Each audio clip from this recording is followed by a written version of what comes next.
Genesis 1 verse 3, At sinabi ng Diyos, magkaroon ng liwanag, at nagkaroon ng liwanag. Sa simula ng paglikha, hindi gumamit ang Diyos ng tools o proseso, nagsalita siya. God said, at nagkaroon ng liwanag. Ipinapakita nito ang kapangyarihan ng kanyang salita. Pero mas lalalim pa ito kapag nakita natin sa New Testament na si Jesus ang salita. Siya ang salita na ginamit ng Diyos sa paglikha.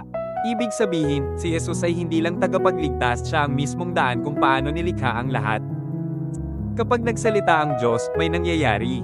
At dahil si Jesus ang Word, dala niya ang parehong kapangyarihan. Kung kaya niyang magsalita ng liwanag mula sa dilim, kaya rin niyang magdala ng pagbabago sa buhay mo. Kahit gaano kadilim ang sitwasyon mo ngayon, isang salita lang mula sa Diyos ay sapat para magbago ang lahat. Ang tanong, pinapakinggan ba natin ang kanyang salita? Dahil ang parehong salita na lumikha ng mundo ay siya ring salita na bumabago ng puso natin ngayon.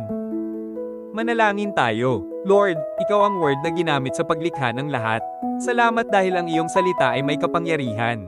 Tulungan mo akong makinig at sumunod sa iyo.